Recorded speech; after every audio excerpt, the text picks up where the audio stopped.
Vamos a ir a las Biblias, al libro de Romanos y continuamos en el capítulo 8. Bien, capítulo 8 de Romanos, vamos a continuar con el versículo 12. Aquí más cerca.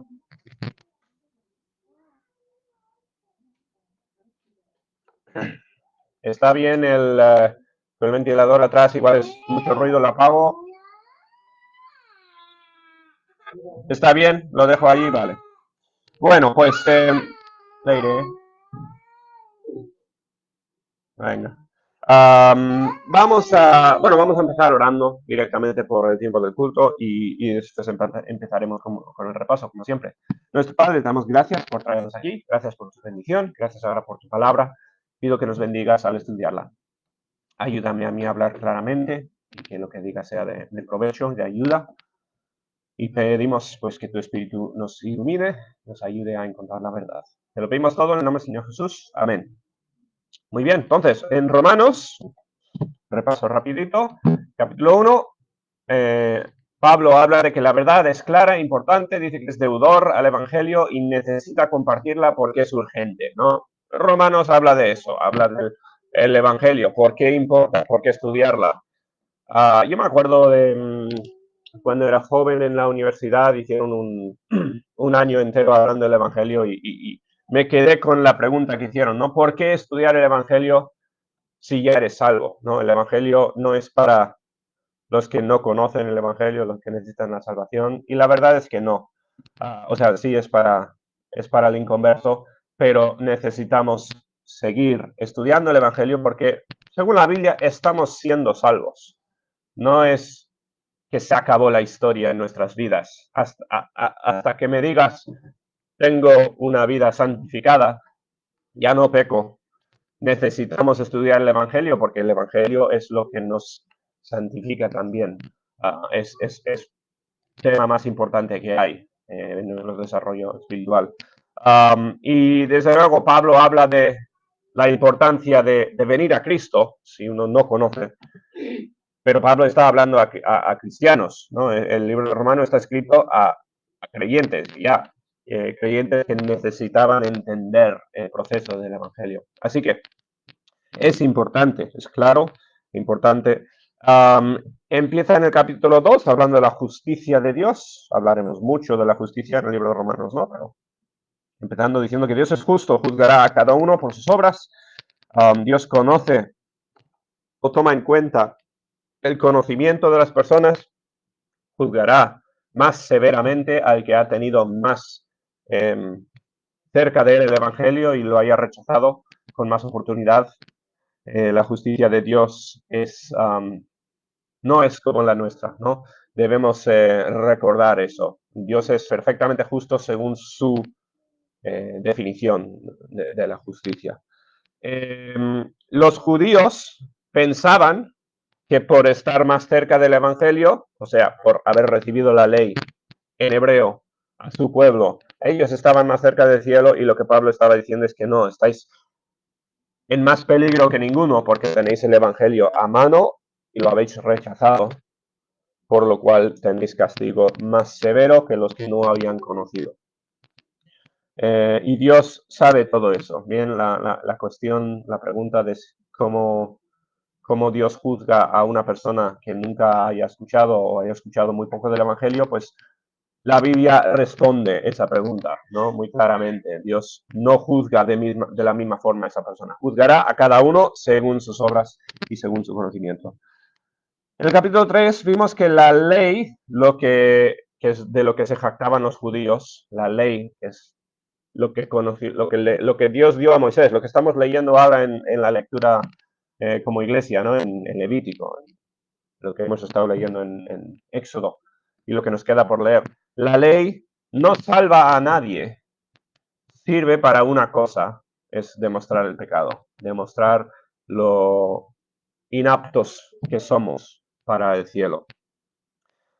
El pecado del mundo demuestra lo santo que es Dios, y hablamos de ese tema. Hablamos de que somos salvos por gracia, no porque cumplamos la ley, sino que Dios imputa su propia justicia y nos declara justos, ¿no? Tenemos la palabra justificación, que es ser declarado justo por la ley, algo que es imposible si hemos roto la ley, a menos que seamos, como dice Pablo, se nos haya imputado la justicia de Cristo. Y así funciona el Evangelio.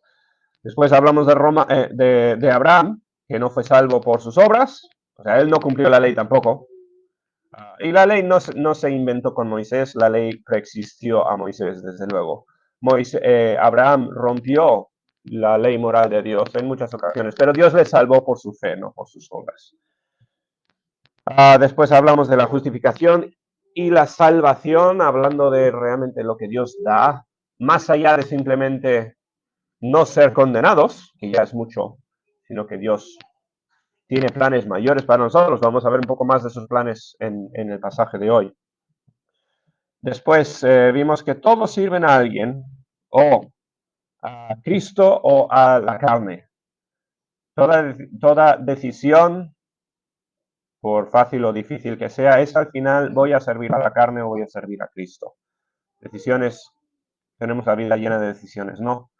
Y en el tiempo de jóvenes, muchísimas decisiones también, y a veces se nos abruman las decisiones.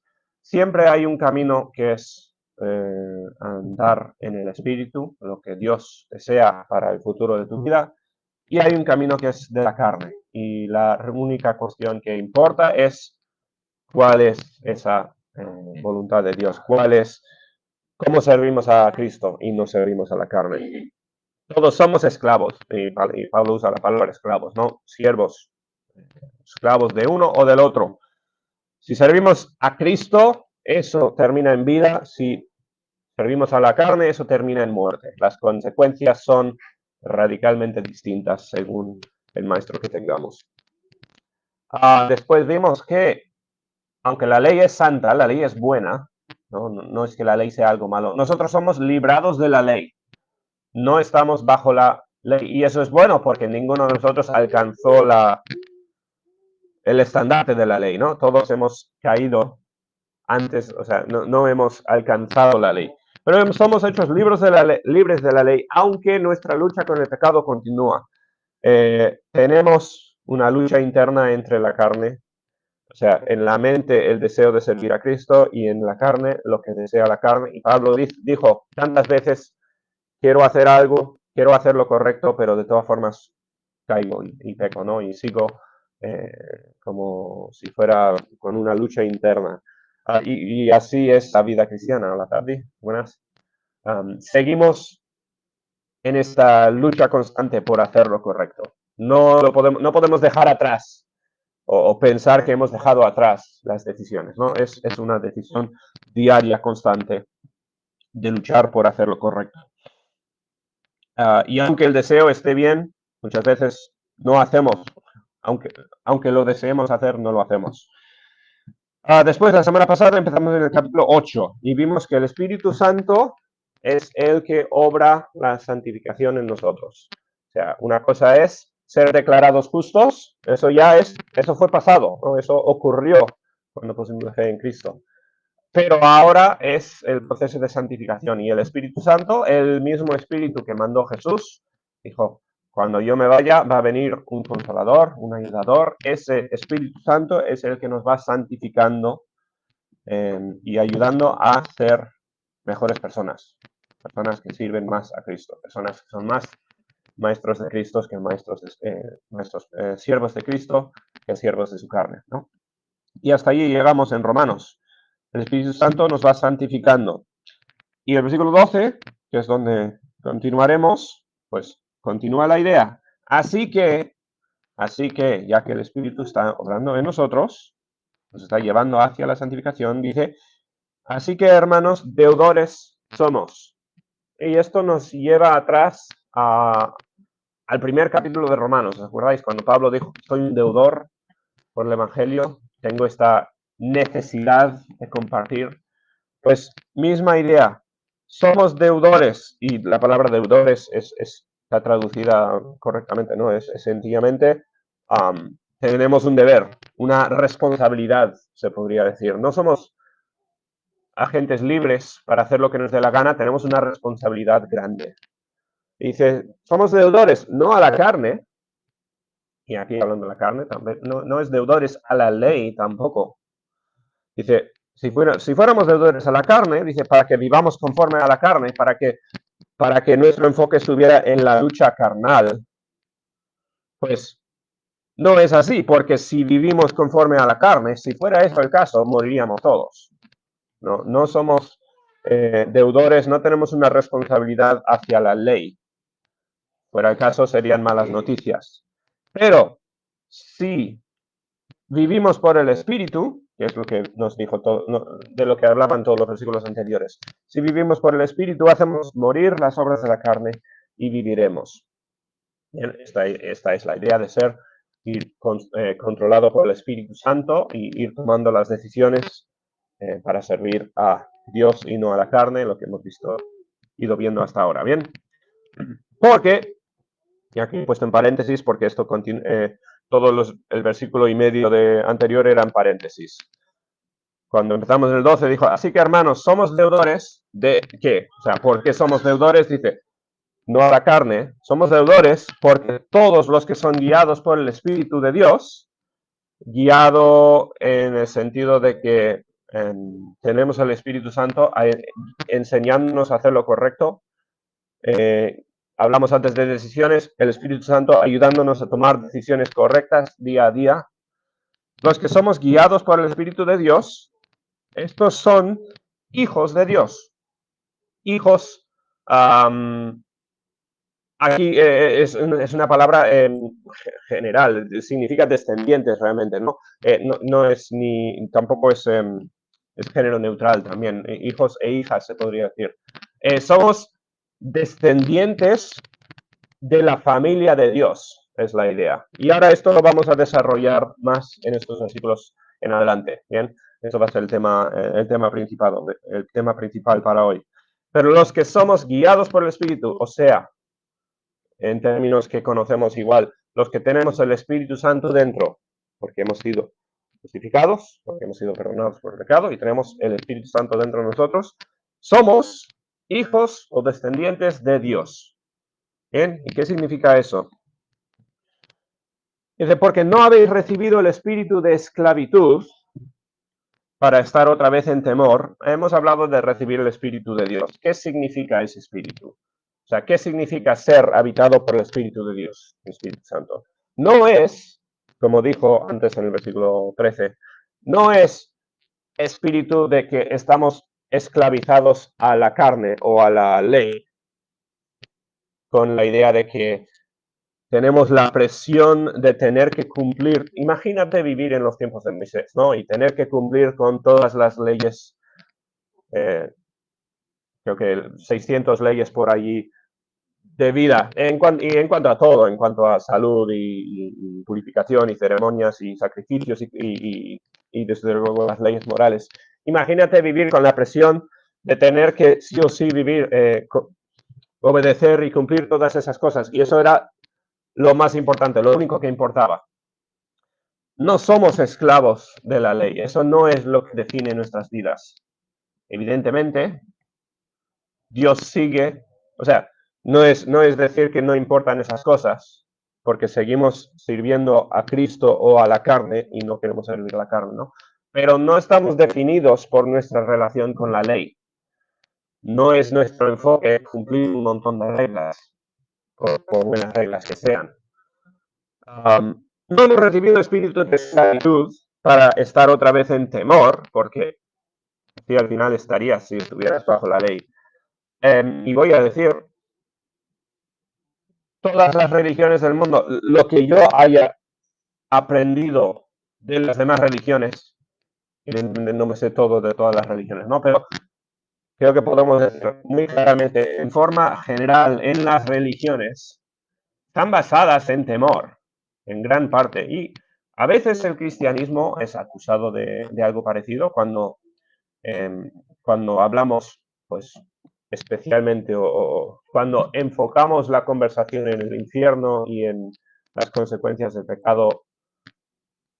La idea es que el cristianismo no es una religión de temor. Las demás religiones sí, porque es todo, tienes que cumplir tales cosas o si no vas a sufrir estas consecuencias. Cualquier otra religión fundamentalmente es un sistema para controlar a las personas. En muchos casos, en las religiones modernas, controlar a las personas para sacarles dinero. Bien, así son las religiones modernas. Los testigos de Jehová, los mormones, muchas de estas sectas asociadas al cristianismo o cosas fuera del cristianismo también, ¿no? Pero otras religiones también están muy bien elaboradas, muy bien diseñadas para a veces tener aspectos bonitos, pero al final son formas de sacar dinero de la gente. Todo va motivado por dinero. Y eso no, o sea, no es eso el cristianismo. Eh, eh, la Biblia habla de ofrendas y diezmos y cosas así, los pastores viven de las ofrendas, pero eso no es el motivo por hacer iglesia, no es el motivo por ser cristiano. En otros sitios sí, y por eso son religiones de temor, son religiones de opresión en un sentido. No es eso, dice, sino que habéis recibido espíritu de adopción. No espíritu de esclavitud, espíritu de adopción. Estamos hablando del Espíritu Santo, pero estamos hablando realmente del efecto de tener el Espíritu Santo en nuestras vidas. ¿El efecto cuál es? No es temor, cadenas, estar atados a una ley. El efecto es papeles de adopción. La adopción es ser puestos como hijos. En la cultura romana, por lo que veo, era bastante común la adopción, era algo que conocían muy bien en el tema. Y la adopción, por lo que leo, era siempre, o sea, no era simplemente para como adoptar a un niño, no es igual lo que pensamos nosotros en la adopción, de adoptar un bebé para ayudar al bebé y cosas así. Era más términos de meter a alguien en tu herencia, por una razón u otra. A veces era por política o por intercambio de servicios o favores o cosas así. Pero la gente adoptaba a alguien y eso era básicamente meterle en su herencia. Era la idea de distribuir tus bienes, o sea, controlar dónde iban a ir tus bienes después de la muerte. Y la adopción era muy corriente, muy relevante en la sociedad. Se adoptaban a adultos, se adoptaban o a niños o jóvenes, a veces eso como a cambio de servicios, a cambio de cosas, o como favores. Y la idea era eso, meterles en la herencia de una persona. Era elevar su estado económico, básicamente. Hemos recibido espíritu de adopción, dice, por el cual clamamos, Abba, Padre. O sea, literalmente, nosotros somos hechos familia de Dios, de que hasta poder llamarle a Dios Padre, la palabra Abba es padre en arameo. En arameo era el idioma corriente de Jesús y de los discípulos, se usaba mucho. Y cuando se usa aquí, se está usando como término de, como decir papá en vez de padre, ¿no? Es un término de cariño, es un término íntimo, ¿no? O papi, algo así, ¿no? La idea es, podemos llamar a Dios nuestro Padre, un término de intimidad, porque somos hechos su familia, somos adoptados. Y eso es algo increíble, eso es algo maravilloso. Eso es muy diferente a otra religión, donde sigues la religión y es un compromiso de hacer tales cosas. Pablo está diciendo, no, el Espíritu Santo no es un espíritu que te lleva a la esclavitud, es un espíritu que te lleva a la adopción, a ser parte de la familia de Cristo. ¿Qué significa eso? Leeremos más. Desde el 16. El Espíritu mismo da testimonio a nuestro espíritu de que somos hijos de Dios. No nos dice mucho más, mucho nuevo aquí el versículo, pero el Espíritu Santo nos convence o nos enseña a nosotros que somos hijos de Dios. Yo creo que parte del proceso de transición o de creer en la fe es el estrechamiento de la relación personal con Dios. Al final, uno que es salvo es uno que no conoce a Dios. Y cuando crecemos, cuando somos salvos y empezamos a crecer en la vida cristiana, es un crecimiento en intimidad. y pienso mucho en un matrimonio. Al final, cuando dos personas se casan, por H o por B son extranjeros. O sea, relativamente hablando, no se conocen. Y cuanto más conviven y comparten y unen sus vidas, pues más van conociendo el uno al otro.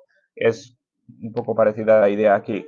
El Espíritu Santo da testimonio a nuestro espíritu que somos hijos de Dios. Vamos entendiendo y acercándonos a entender este vínculo cercano entre nosotros y Dios. ¿Bien?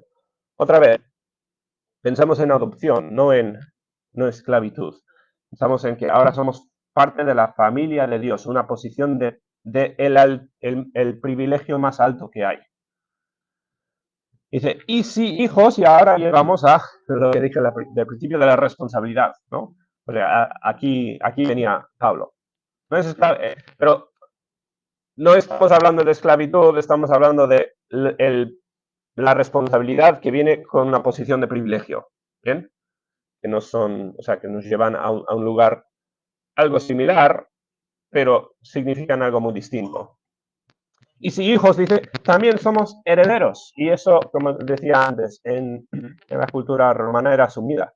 Esto de ser hijos significaba, o sea, era una cuestión económica, en gran parte. Significaba heredar lo que era de tu padre. Los, los años de vida eran mucho menores en esos días. Al final no, o sea, la gente no vivía hasta 80, 90 años como hoy día, y cuando pasa la herencia ya a uno ya casi no ni siquiera es relevante, ¿no? Y además el gobierno te quita la mitad de formas. En estos tiempos pues era mucho más importante, mucho más cercano esta idea de la herencia, cuando se hablaba de la adopción y de ser hijos. Además, esto lo comenta MacArthur, es una curiosidad, ¿no? Si lees en la Biblia, por ejemplo, con el ejemplo, cuando leemos la historia de Isaac con sus hijos Jacob y Esaú, eh, entendemos que en la Biblia había este sistema de primogenitura, ¿no? Donde el hijo primogénito tenía mucho más, o sea, la mayoría de la autoridad, las pertenencias y cosas así pasaba al hijo mayor. Um, y eso al parecer no era el caso con los romanos. Se dividía mucho más balanceada, o sea, de una forma mucho más balanceada las cosas. Ya, recibían más los hijos que las hijas, porque es los tiempos que son, ¿no? Pero era mucho más repartida la herencia, no tanto esta idea de la primogenitura. Y bueno, eso va con esta idea de Pablo hablando a los romanos. Somos todos, por ser hijos, somos todos también herederos. Dice, herederos de Dios y coherederos con Cristo, lo que nos pone en una posición, como decía antes, de altísimo privilegio, porque ¿quién es también hijo de Dios? El Señor Jesucristo, ¿no? Somos al final coherederos en la misma posición frente a Dios que el Señor Jesús. Evidentemente, muy distintos a Jesús, no tenemos la misma posición que Jesús, Él es el primogénito, pero al final somos hermanos de Jesús, podemos imaginar. Al ser adoptados a la familia de Dios, somos coherederos con Cristo, y por esto Pablo habla tanto de las comparaciones entre el proceso de la crucifixión y resurrección de Jesús, que hemos visto tantas veces, que igual que Jesús murió y resucitó, nosotros, dice Pablo, morimos a nuestros pecados y resucitamos a una vida nueva. Pablo está siempre haciendo comparaciones entre el proceso que se llevó a cabo en la vida de Jesús y el proceso que ocurre en nuestros corazones en la salvación. Está llena de paralelos, y aquí otro. Pablo comparándonos con Jesús en nuestra relación con Cristo, en nuestra relación con Dios. Bien, una vez más, Jesús es nuestro ejemplo en todo. Es el hermano mayor perfecto, ¿no? La persona que no existe el hermano mayor perfecto, evidentemente, aquí en el mundo, ¿no? Pero él es la persona a imitar. y Él es el hermano perfecto. Dice, y coherederos con Cristo. Dice, si es que padecemos juntamente con Él, ya ha hablado Pablo mucho de morir a la carne, crucificar a la carne, padecer de la misma forma que Jesús, evidentemente exactamente de la misma forma no, pero de una forma comparable a la de Jesús. Bien, porque literalmente hay que crucificar, o sea, literalmente no, hay que crucificar a la carne como Jesús fue crucificado por nosotros. Si padecemos juntamente con Él, dice, pero también, o para que juntamente con Él seamos glorificados. La comparación va por los dos lados. Sufrimos como Cristo, pero somos o seremos glorificados como Cristo. Jesús murió y también resucitó, ¿no? Pablo ya ha dicho que nosotros en la salvación morimos al pecado, decimos no a los deseos, no a la carne, para ser resucitados a una vida nueva, y de la misma forma seremos glorificados como el Señor Jesús. Ahora piensa atrás, no apunté los versículos, pero piensa en la historia de Jesús, ¿no? En su muerte y resurrección. Él, después de morir, evidentemente resucitó con cuerpo nuevo. La Biblia nos habla de que, o sea, él en su cuerpo nuevo era reconocible. La gente veía su cara y veía a Dios, aunque en varias ocasiones la gente no le reconocía al instante.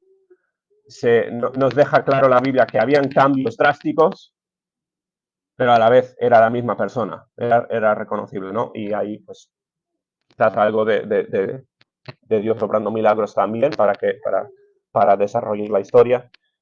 Pero Jesús, su cuerpo fue transformado. Bien, de una forma entendemos que Él recibió un cuerpo glorificado. Similar, pero distinto a lo que era su cuerpo antes de la muerte, ¿no? Ahora, evidentemente, Jesús es Dios. No exactamente lo mismo que le pasó a Él nos va a pasar a nosotros. Pero también tendremos nosotros un cuerpo glorificado, nos dice Pablo más adelante. Nosotros también seremos transformados. Y no nos cuenta exactamente qué significa todo eso de la transformación, pero seremos transformados a manera similar que el Señor Jesucristo. Seremos glorificados como Él. Pero bueno, volvemos a esta idea de padecimos con Él y somos glorificados con Él. O sea, nos identificamos con lo duro y lo bueno. Pero dice Pablo, pero tengo por cierto, y se puede decir, tened vosotros también por cierto, que las aflicciones del tiempo presente, esto de padecer como Cristo, no son comparables con la gloria venidera que en nosotros ha de manifestarse. Nosotros vivimos en el presente, ¿no? Vivimos con la lucha constante, la lucha diaria, el morir diariamente a la carne. Vivimos ahora en los padecimientos de Cristo en gran manera, identificándonos con su muerte. Pero dice Pablo, pero estas aflicciones no pueden comparar, no se balancean con lo que viene después, con la gloria de venidera. Es que no se pueden ni siquiera comparar con la gloria de venidera. O sea, lo que esperamos vale tanto más que lo que es el padecimiento ahora. Es la idea, sencillamente, ¿no? Tengo por cierto que las aflicciones del tiempo presente y estas aflicciones, en su contexto estamos hablando de las decisiones que tomamos, decisiones difíciles de morir a la carne. Al final, hacer lo correcto es difícil, no es el camino fácil. Requiere disciplina, requiere autocontrol, requiere a veces decir no a cosas que nos gustan. El camino correcto es difícil, es aflicción a veces, pero esa aflicción en el tiempo presente no compara con la gloria venidera que en nosotros ha de manifestarse. Vamos a hablar más de lo que es esto, ¿bien? Hoy he cogido muchos versículos porque es que no veía cómo parar el pensamiento de Pablo porque cada cosa encadena en lo próximo. No son comparables a lo que se va a manifestar en nosotros. En nosotros ha de manifestarse es la gloria que será revelada en nosotros, literalmente. lo que nosotros demostraremos, no es lo que nosotros seremos capaces de hacer, es lo que, o sea, hablando de ser transformados por Dios y nosotros de repente ser gloriosos como Cristo. Estamos hablando de una obra externa hacia nosotros. Dice, ahora parece que cambia de tema, pero no. Porque el anhelo ardiente de la creación, podríamos decir la naturaleza, ¿no? El mundo a nuestro alrededor. El anhelo ardiente de la creación es aguardar o esperar la manifestación de los hijos de Dios. Versículo fascinante aquí. ¿De qué está hablando Pablo? La creación a nuestro alrededor, bueno, hago la pregunta primero, ¿no? ¿Va bien o va mal la tierra? O sea, ¿las cosas andan bien a nuestro alrededor o las cosas andan mal? Yo creo que esa es la única cosa en que estamos totalmente de acuerdo con el mundo secular, ¿no? Las cosas van mal en el mundo. Que si el medio ambiente, se puede hablar de calentamiento global y un montón de cosas, ¿no? Las cosas van mal, hay guerras y cada vez más guerras, o sea, hay muertes, hay enfermedades. Estuve leyendo esta mañana o anoche hablando de una nueva enfermedad en Australia que tiene a la gente con miedo ahí porque está esparciendo y no sé qué, no sé cuántos. Hay enfermedades nuevas, hay muertes, hay corrupción, la política va mal, o sea, las personas destrozan el medio ambiente y las cosas van mal, sencillamente. El anhelo de la creación, ¿qué es? Pues curiosamente, leí esta semana en un grupo secular en Facebook, un grupo de Irún, una persona que compartía un montón de fotos de animales enredados en plástico y cosas de que gente, o sea, mal cuidando, tirando basura al mar y cosas así. Y decía, merecemos la extinción como humanos, era el título. Como que la solución al problema sería la extinción de humanos, que ya es súper chocante, una idea extrema y absurda esa. Pero, como que, ¿qué es lo que quiere la creación? Ojalá, con lo ridículo que es decirlo como humano, ¿no? Ojalá si el mundo estaría tanto mejor sin el humano. Y eso sencillamente no es cierto. Bien, ¿cómo sabemos? Pues porque cómo diseñó Dios al mundo al inicio. Leemos en Génesis, ¿no? Dios creó al mundo, era perfecto, evidentemente. No había, el humano no lo había destrozado. Pero el mundo fue creado para ser adiestrado, para ser manejado por el hombre. Eso es lo que enseña Génesis. Tengo aquí apuntado un par de versículos, a ver. Si vamos a Génesis 12, Génesis 2:15, tomó pues Jehová Dios al hombre, lo puso en el huerto de Edén para que lo labrara y lo guardase. O sea, directamente cuando Dios creó al hombre, dice que lo creó para guardar el huerto en este caso. En Génesis 9, cuando los humanos fracasan, o sea, y Dios manda el diluvio para resetear el mundo, que le dice Dios a Noé, bendijo Dios a Noé y a sus hijos, les dijo, fructificad y multiplicaos y llenad la tierra. El temor y el miedo de vosotros estará sobre todo animal de la tierra. Hubo un cambio muy grande en la relación entre el humano y el medio ambiente. Y yo creo que aquí hay mucho que no sabemos del tiempo antes del diluvio, pero Dios fundamentalmente cambió muchas cosas en cuanto a la relación de la tierra con nosotros. Cuando cayó Adán, si os acordáis, Dios le dijo, ahora la tierra va a luchar contra ti. Van a haber cardos y espinos y cosas así. ¿Por qué? Yo no sé la mente de Dios, ¿no? Pero Dios lo hizo más difícil. Y quizás porque necesitaba el hombre, la humanidad, necesitaba más sentido de tengo que hacer las cosas bien o si no la tierra no me va a producir fruto. Hoy en día, o sea, aunque a veces en libros o películas o cosas, a veces hay la idea de que si las cosas fueran todo naturales, viviríamos en el paraíso. Eso, cualquier persona que trabaja con horticultura sabe que no es el caso. En el mundo natural es bastante brutal. las frutas y la comida, las verduras y todo lo que se consuma de la tierra en cuanto a comida, viene con muchísimo labor detrás. De cultivar la tierra, de arar y regar y proteger y cuidar. O sea, hay que labrar mucho la tierra para que produzca sustento, ¿no? Así es como funciona. Los árboles, en su estado natural, producen fruta incomestible casi. Es a través de podar y regar y cuidar los árboles. O sea, hay que meterle muchísima mano para que el árbol dé frutas bonitas, dulces para comer. Así es la naturaleza.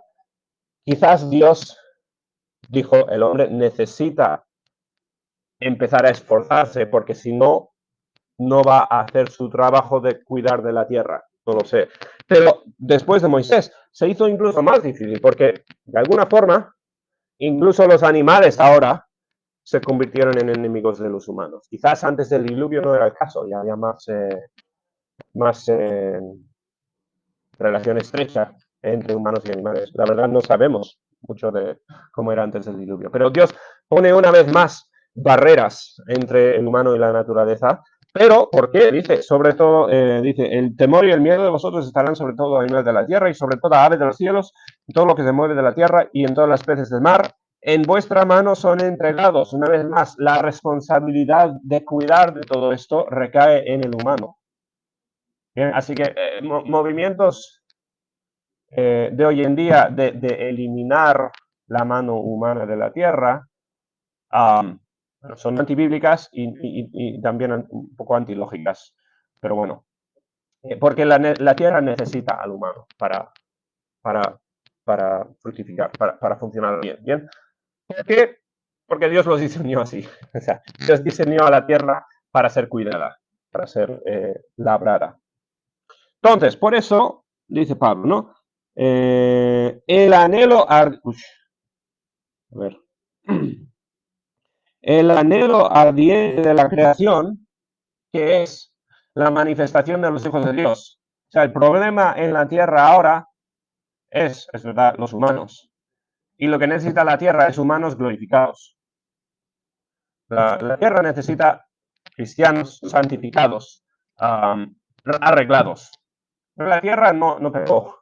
La tierra no es el que cometió pecado y trajo problemas al mundo. Eso lo hizo todo el humano, ¿no? Y la tierra lo que más necesita, y es más aquí adelante dice, ¿no? La tierra gime, está en dolor, está sufriendo la tierra por culpa del humano. La solución no es eliminar al humano, la solución es santificar al humano. Y eso es lo que espera la creación. El anhelo ardiente de la creación es aguardar la manifestación de los hijos de Dios. La manifestación es que aparezcan los hijos de Dios. Y aquí, hijos de Dios, está hablando de hijos ya glorificados, santificados, haciendo como Cristo. Si nosotros fuéramos como Cristo, la tierra andaría bien. Eso es una idea curiosa porque como cristianos muchas veces estamos un poco en guerra contra movimientos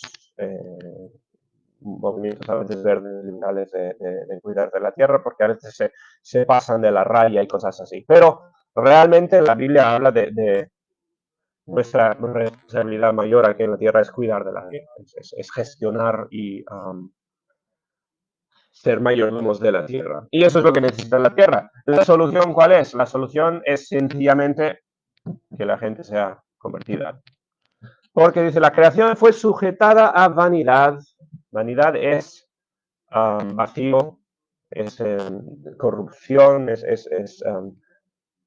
las cosas empezaron a ir mal en la tierra. La creación fue sujetada a vanidad, no por su propia voluntad, o sea, no fue culpa de la tierra otra vez. Dice, en este caso, sino por causa del que la sujetó. ¿Quién es el que impuso estas reglas de que la tierra iba a sacar cardos y espinos y los animales van a estar en guerra con Dios? Es el que estableció eso, ¿no? ¿Por qué? Podemos imaginarlo un poquito, no puedo contestar esa pregunta al 100%, pero Dios es el que lo hizo y nos dice Pablo, a causa del que la sujetó en esperanza. Hizo todo esto como medidas temporales. La tierra saca espinos, ¿no? Los animales que se maten entre sí y maten a humanos y hay animales depredadores, cosas así. Todo eso es un tratamiento a corto plazo, porque Dios lo sujetó todo en esperanza hasta que el humano fuera corregido, hasta que el humano fuera arreglado. Porque también la creación misma está libertada de la esclavitud, será libertada de la esclavitud de corrupción. El mundo ahora se está corrompiendo, o sea, el mundo va a peor en muchos sentidos. Y por eso el mundo tiene tanto miedo, ¿no? Porque estamos destruyendo la tierra poco a poco. El cristiano dice, bueno, no nos preocupamos porque sabemos que va a acabar bien, pero nosotros tenemos la esperanza de que Dios lo arregle en el final. El mundo no tiene esa esperanza y el mundo se preocupa porque estamos fastidiando las cosas y lo estamos fastidiando para futuras generaciones y las cosas simplemente de un día para otro van a peor y no debería ser el caso, ¿no? Eso no es sostenible. Bueno, la Biblia dice, la creación será libertada de esta esclavitud de corrupción. Y el mundo tiene razón, ¿no? El problema son los humanos. Pero la solución no es eliminar los humanos, la solución es la salvación de los humanos. Será libertada de la esclavitud de corrupción a la libertad gloriosa de los hijos de Dios. La libertad para la tierra que es hijos de Dios, humanos santificados. Eso es lo que necesita la tierra, eso es la libertad, eso es lo que va a arreglar la tierra. Dice, porque sabemos que toda la creación gime a una. Gime, estoy hablando de dolor, ¿no? Yo leo esto y pienso huracanes, tormentas, terremotos, volcanes, todas estas cosas destructivas que ocurren en la naturaleza. Eso es dolor, eso es la tierra gimiendo. Bien, eso no es diseño de Dios, no es lo que debería ser. Eso es todo consecuencia del pecado humano. O la de Adán o la de Actos en nuestros tiempos. Pero todo eso es dolor, no es como debería funcionar la tierra. Sabemos que toda la creación gime a una, gime completamente, completa, ¿no? Y a una está con dolores de parto hasta ahora.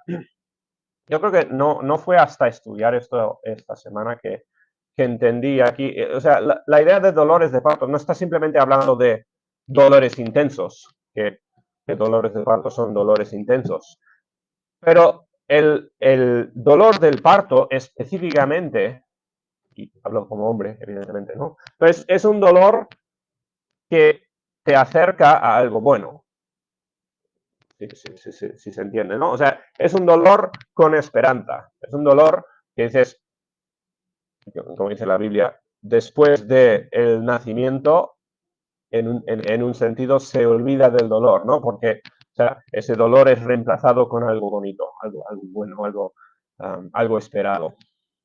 Bueno, la tierra gime con dolor, dolores de parto, dolores intensos, dolores fuertes, pero dolores que están esperando, ¿no? Están esperando la solución que está a punto de llegar, esta idea. Y no solo ella, sino que también nosotros mismos, la creación sufre, la creación gime, está en agonía, está en dolor, pero también nosotros mismos, que tenemos las primicias del Espíritu, estamos en el inicio de la historia, en el inicio de la conversión. Nosotros, como dijo antes, padecimos con Cristo, estamos en momentos difíciles, ¿no? Estamos en una vida donde hay que tomar estas decisiones dolorosas, decisiones que duelen, y hay que decir no a la carne, hay que negar deseos, hay que tomar decisiones complicadas. Pero es que estamos en las primicias, estamos en el capítulo 1 de la historia, y el final llega, el final es de esperanza. Nosotros que tenemos las primicias del Espíritu, nosotros también gemimos dentro de nosotros mismos, esperando, y aquí no habla de los dolores de parto, ¿no? Pero gemimos esperando que, claro, para nosotros lo que esperamos es la adopción, la redención de nuestro cuerpo. ¿Qué es nuestra esperanza como seres humanos? Nuestra esperanza es nuestro cuerpo nuevo, arreglado. Y esto no está hablando solamente de lo físico, está hablando de ser personas transformadas por dentro y por fuera. Ser personas hechas criaturas nuevas como Cristo, resucitadas como Cristo. Nosotros también estamos en este momento de transición, un momento doloroso. Se puede usar un poco la metáfora de la oruga que pasa por dolor y pasa por esfuerzo para convertirse en la mariposa, ¿no? Se usa a veces esa ilustración. Estamos en el momento de lucha, anticipando, esperando lo bueno, esperando la redención de nuestro cuerpo. Redención, ¿os acordáis qué significa esa palabra, no? Es ser librados de esclavitud. O sea, de momento seguimos siendo esclavos de la carne, esclavos de la ley y de la carne, pero estamos aguardando, esperando la redención, a que seamos hechos libres. Porque dice, en esperanza fuimos salvos. En el capítulo 5 vimos esto. Romanos capítulo 5, pues habla de que somos salvos por esperanza. Abraham, ¿por qué tuvo fe por su esperanza? Porque confiaba en lo venidero. Nosotros también, ¿por qué somos salvos? Por esperanza en lo futuro. Porque en esperanza fuimos salvos. Y esperanza no es compro la lotería con esperanza. Eso no es el significado de la palabra. No es espero que pase esto en el sentido de que a ver si pasa. Esperanza es, no, o sea, hago esto porque sé que viene el futuro. Hago una inversión o una decisión difícil porque sé que va a pagar a la larga, ¿no? Voy a la universidad porque sé que va a darme algo o lo que sea, ¿no? Tomamos una decisión, la vida está llena de decisiones que son tomadas ahora porque esperas a cambio algo mejor. Nosotros fuimos salvos en esperanza. Dice, pero la esperanza que se ve no es esperanza. Esto es simplemente la definición, dándonos definición. O sea, si tuviéramos a mano la salvación, no se llamaría esperanza, no habría que esperar, ¿no?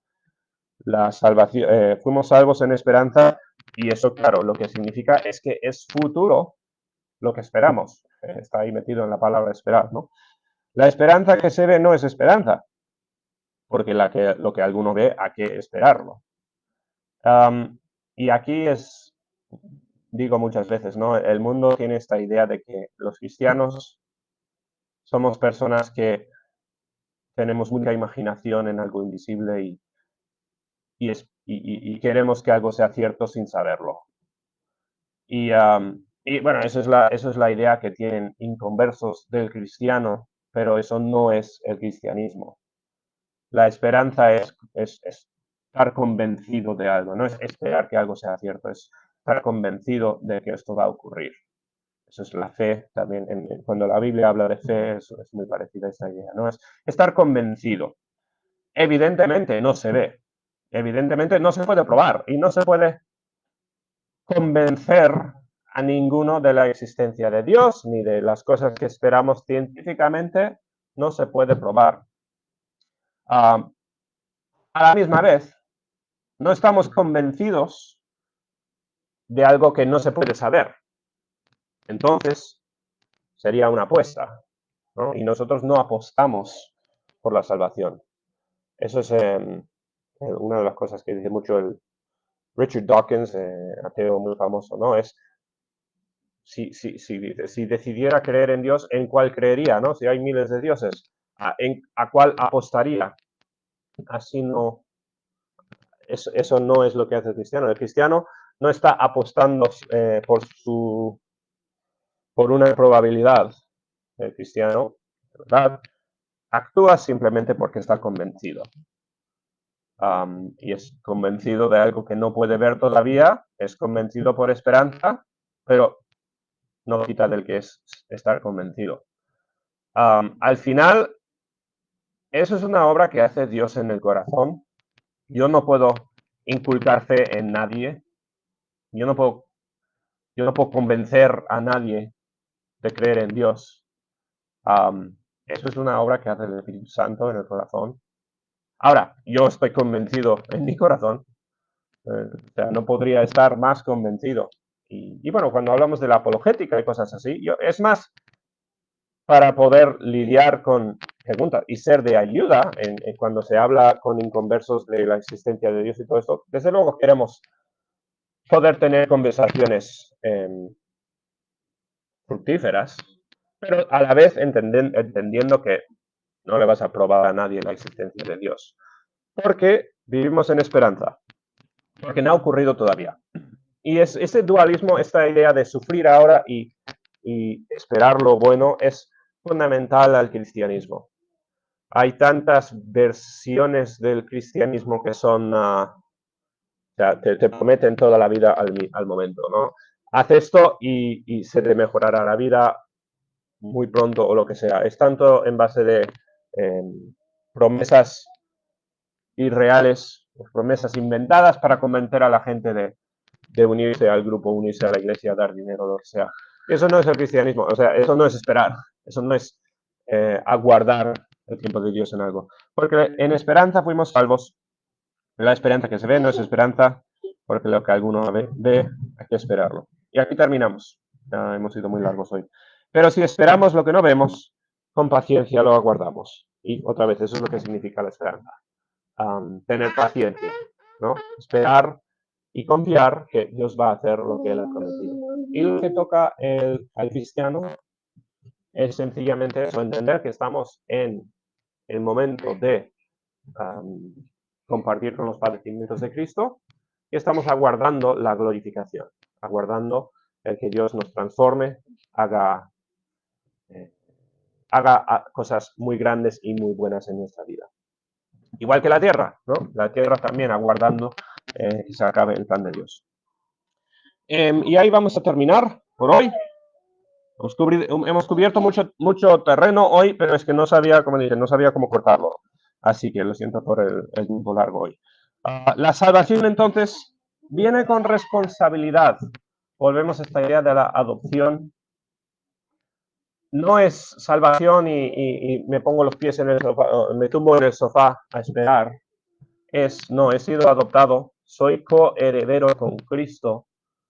Dios tiene planes grandes para mí en la nueva tierra, cuando Dios arregle las cosas, vamos a ser custodiantes de la tierra, vamos a estar cumpliendo con nuestro rol en la creación. Tenemos una responsabilidad grande y ahora toca, es verdad, esperar que se cumpla lo que quiere Dios para nosotros, pero Romanos, ya veréis que va a hablar mucho de lo que hay muchas instrucciones durante este tiempo de espera y ya iremos viendo un poquito más de esas instrucciones. Pero ahora recordar que estamos esperando la glorificación de Dios, lo que solucionará los problemas del mundo y los problemas en el corazón. Muy bien, vamos a orar. Padre, te damos gracias por el tiempo, gracias por el pasaje, gracias por lo que hemos podido leer y ver hoy y pido que nos ayudes, Señor, a guardar tu tiempo, a tener eso paciencia y estar a vivir en paciencia esperando tu plan para el futuro. Ayúdanos a tomar decisiones correctas hoy, mañana y esta semana y que tú seas glorificado en todo. En el nombre del Señor te lo pedimos todo. Amén.